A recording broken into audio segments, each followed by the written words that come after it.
Joyeux Noël et bienvenue sur la vidéo spéciale Noël de PC Masterclass. C'est bien la première fois que j'arrive à sortir une vidéo à peu près dans les bonnes périodes, hein, parce que vraiment sinon mes vidéos elles ont 8 mois d'ancienneté. Hein.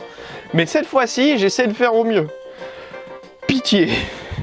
Et aujourd'hui pour cette vidéo on va pas s'occuper de ça fait sa vie tout seul, hein, ça marche, c'est très bien. Aujourd'hui on va s'occuper de ça. Encore un disque dur HS, ouais, j'adore ça. Et aujourd'hui, on va essayer de récupérer les données, et pour de vrai, c'est pas un poisson d'avril, on est en décembre.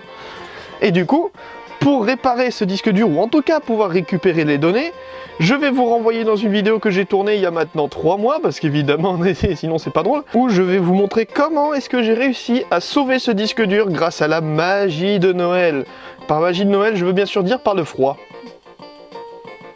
Ouais, bon bref, vous verrez bien dans la vidéo hein, que j'ai tournée, donc il n'y a pas de problème, hein, mais voilà quoi. Donc joyeux Noël et profitez de cette vidéo. Salut à tous. Aujourd'hui, on va essayer de faire en sorte à ce que cette vidéo soit utile à quelqu'un. On va congeler un disque dur pour essayer de retrouver ses données. Tout n'est pas forcément perdu, je peux éventuellement peut-être essayer de le récupérer en le congelant. Mais congeler un disque dur, c'est pas une mince affaire, parce que congeler ça implique qu'il va y avoir de l'eau. On va pas le congeler avec de l'eau. Alors j'ai une idée. On va donc utiliser un lecteur IDE que j'ai acheté sur Amazon pour 25 balles, c'est pas très cher, c'est pas mal, et puis je m'en suis déjà servi pour d'autres projets, peut-être que je vous en parlerai d'ailleurs plus tard sur une autre vidéo.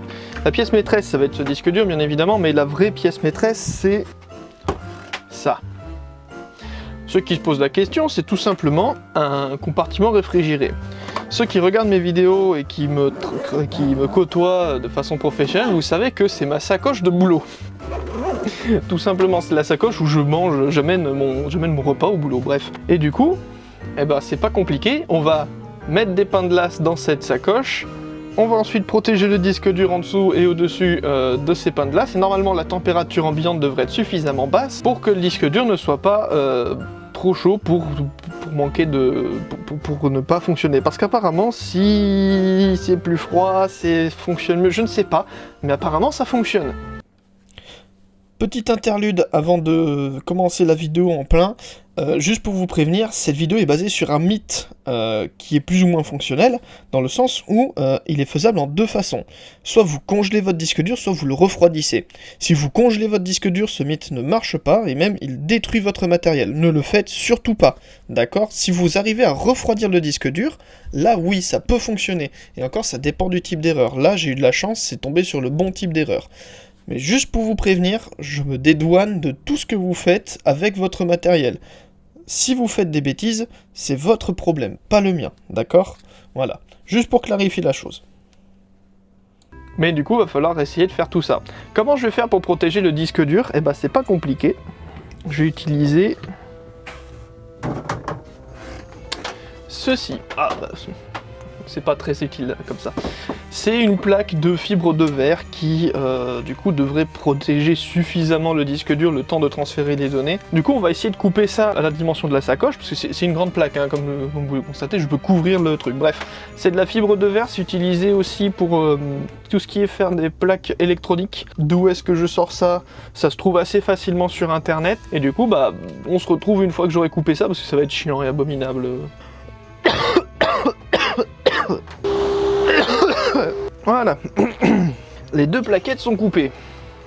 J'ai bien dit deux, il y en a deux, voilà. Il y a de la poussière de partout. Quelle idée d'avoir coupé ça de Dremel. Bref, j'avais pas d'outil plus rapide. Bon, il faut faire attention, j'avais un masque, j'avais des écouteurs, tout ça, enfin bref. J'ai fait ça en sécurité, pas d'inquiétude. Maintenant, il faut les pains de glace, donc je vais aller chercher ça de suite. Ok, les pains de glace sont là. Bon, c'est des pains de glace quoi. Hein. Rien de spécial. Ah merde, j'en fous de partout. Bon, il y a 2 pains de glace, c'est tout ce que j'ai trouvé. Et puis il y a ça, mais ça c'est parce que bah c'est le temps que les données se transfèrent en fait. Donc, dans l'idée, ça va là. Celle-là. Voilà. Ah. Ensuite, ça c'est fait. Allez.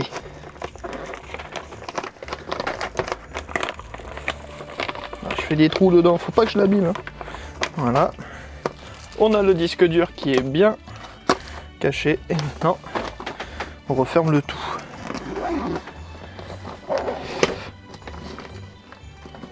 En espérant que ça fonctionne. Ok, bon, il est installé, mais je m'aperçois que j'ai oublié de l'allumer. Merde. Tout un tas de documents, donc je vais me dépêcher de les transférer et je vous redis ça si ça a fonctionné ou pas.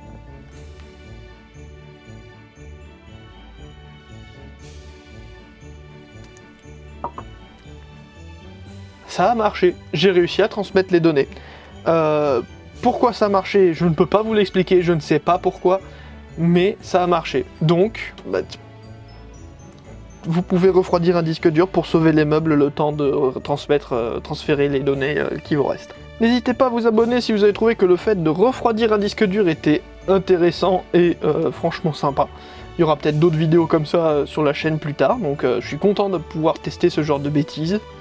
N'hésitez pas à vous abonner, n'hésitez pas à partager la vidéo, n'hésitez pas à mettre un like, un commentaire, tout le team, enfin bref, c'est des trucs de youtubeurs quoi, vous avez l'habitude, bref. Bye bye.